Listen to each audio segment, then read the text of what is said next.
I want you to take a second and think about why you picked the health plan you have right now. For most of you, it wasn't because of the free gym membership or the grocery card. It was because your primary doctor, or the specialist you've seen for 10 years, was on the list. You did the research, you checked the directory, and you signed the paperwork because that doctor was in the network. But as of mid-May 2026, we have a new set of rules for 2027 that changes the balance of power in a way that honestly feels a bit unfair to the family caregiver. We've been waiting for months to see if the government would finally give seniors the right to leave a plan if their doctor gets dropped mid-year. The decision is in, and the answer is a very clear no. We're going to spend the next 25 minutes walking through this new 2027 final rule, because while the insurance companies are getting a massive multi-billion-dollar raise, the protections for your choice of doctor are actually moving backward. Let's start with the headline that most people missed in the April announcement. Every year, the Centers for Medicare and Medicaid Services releases a rate announcement that tells the insurance companies how much money they're going to get for every person they enroll. In January, the government suggested a tiny increase of about 0.09%. It looked like the gravy train for Medicare Advantage was finally slowing down.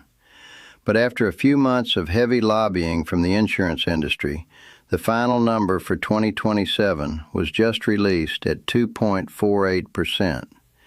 That is a $13 billion increase. On the surface, you might think that more money for the plans is good for you. But I want you to look at where that money is coming from and what they're giving up in return. What really gets me about this 2027 rule is the rejection of the special enrollment period for provider terminations.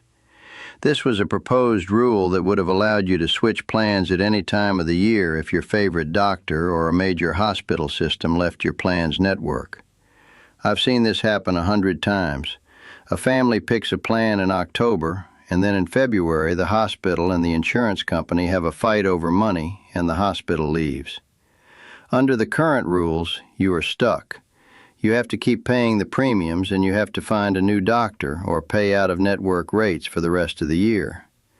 We were all hoping 2027 would be the year this changed, but the government decided to drop that protection. They didn't even give a clear reason. They just left it out. This means that in 2027, the doctor trap is still very much alive, and you have to be even more careful about how you choose your network this fall. While the government was saying no to your right to switch plans, they were saying yes to more aggressive marketing.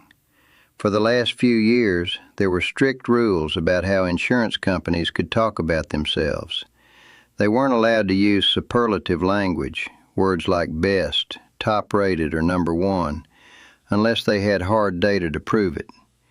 In a move that I genuinely find confusing, the 2027 rule rolls that back. It makes it easier for companies to use flashy, high-pressure language in their ads again. It also relaxes the rules on recording phone calls. Instead of having to keep a record of your enrollment call for 10 years, they only have to keep it for 3. If you find out 4 years from now that an agent lied to you about a benefit, the evidence might already be deleted. This is a huge win for the marketing departments and a huge risk for the seniors who are trying to tell the difference between a real benefit and a sales pitch. Then there is the issue of the star ratings. This is the 5-star system the government uses to tell you which plans are high quality. The 2027 rule changes the math on how these stars are calculated. It brings back a reward factor that makes it easier for plans to get those 4- and 5-star ratings. Why does that matter to your bank account? Because a plan with more stars gets a bonus payment from the government. The insurance companies claim they use that bonus money to give you those extra perks like dental and vision.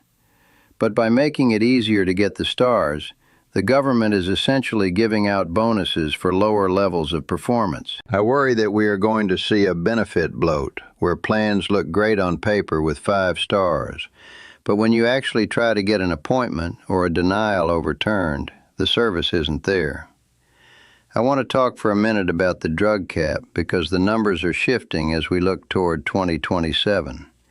We are currently in the first year of the $2,100 out-of-pocket cap.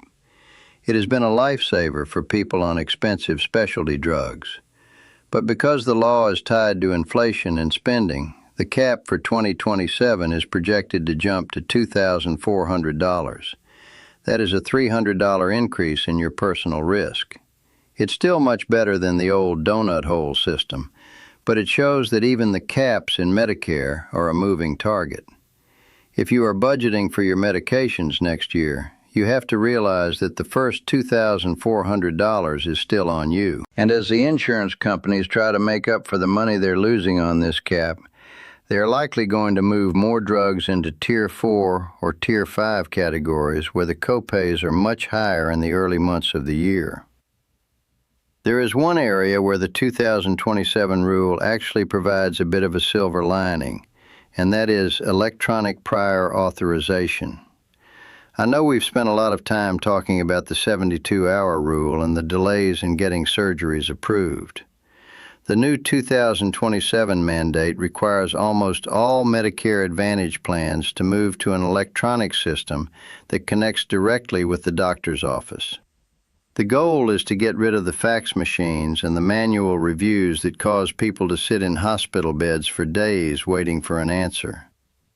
This is a tech-heavy change that won't be fully active until next year, but it is a sign that the government is finally hearing the complaints about how slow the system is. If it works, it could mean that an authorization that used to take 5 days might happen in 5 hours. But again, we have to see if the insurance companies actually implement it or if they find new technical glitches to slow things down. What really gets me about the 2027 landscape is the contracting error right.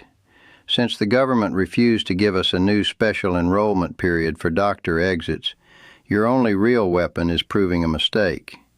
If you pick a plan this fall because the directory says your doctor is in network, and you find out in January that they haven't been in that network for a year, you can still fight for a contracting error enrollment window. But the burden of proof is on you. You have to show that the directory was wrong at the time you signed up. This is why I am telling every family I work with, in May and June of 2026, start your evidence file. Take a screenshot of the plan's online directory every time you check it. Save the paper booklets they send you in the mail. If you don't have that proof, the government is going to assume you just changed your mind, and they won't let you switch plans. I want to walk through a realistic scenario for 2027 to show you how this no SEP rule is going to hurt. Imagine a woman named Margaret who has a complex heart condition. She has a cardiologist she has seen for 15 years. In October of 2026, Margaret checks the list, sees her doctor is in the Gold plan, and signs up. In March of 2027, the insurance company and the cardiology group can't agree on a new contract. The doctors leave the plan. Under the new 2027 rules, Margaret is stuck. She can't switch plans to follow her doctor to a different network. She has to either find a brand new cardiologist, someone who doesn't know her history, or she has to pay the full out-of-network price to keep her old one. This is exactly the kind of disruption that leads to worse health outcomes for seniors, and it's why I'm so disappointed that the 2027 rule didn't address it. So how do you protect yourself when the rules are leaning so heavily toward the insurance companies? It requires a different kind of strategy this year. Usually, I tell people to wait until October to start thinking about their plans. This year, I'm telling you to start in July. In July of 2026, call your doctor's office. Don't ask if they take your plan today. Ask if they have already signed their contract for 2027. If they tell you they are still negotiating, that is a red flag. It means there is a high chance they could leave the network mid-year. If you find a doctor who is in a negotiation battle, you might want to look at original Medicare with a Medigap supplement instead. It costs more per month, but because it doesn't have networks, a contract fight between an insurance company and a doctor can't take your health care away. I also want to mention the superlative marketing return. You are going to see ads this fall that say things like, "the most trusted plan in Florida," or "voted #1 for seniors." I want you to treat those words as noise. The only thing that matters in a Medicare Advantage plan are three numbers: your maximum out-of-pocket, your specific drug copays, and whether your specific doctors are in the network. Everything else, the free groceries, the dental perks, the flashy titles, is just a distraction from those three core facts. The 2027 rule makes it easier for them to distract you, so you have to be the one to stay focused on the math. What really worries me is the behavioral health push in the new rules.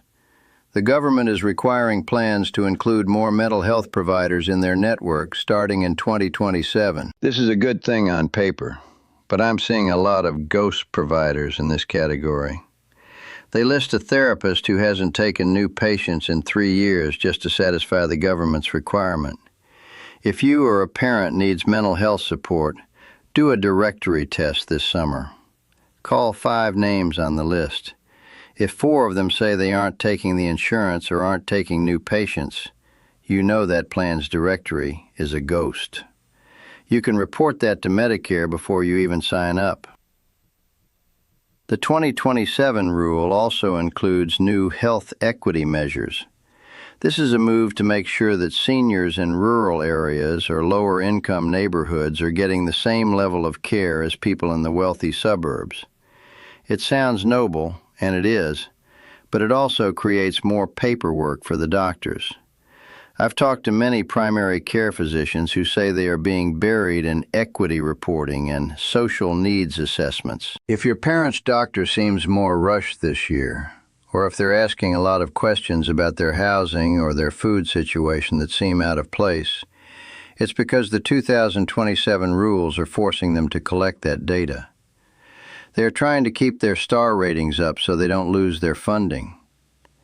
I keep coming back to the fact that the insurance companies got a $13 billion raise in this 2027 rule.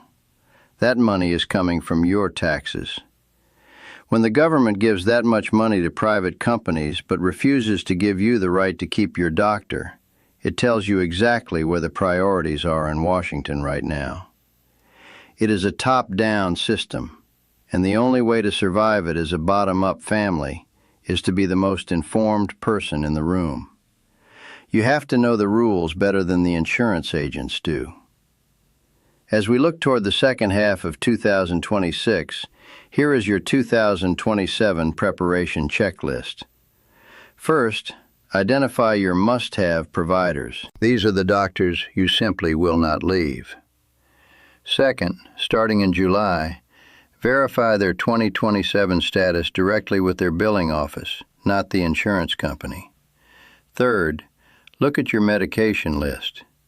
With the cap moving to $2,400 in 2027, check to see if your plan is moving any of your drugs to non-preferred status this fall.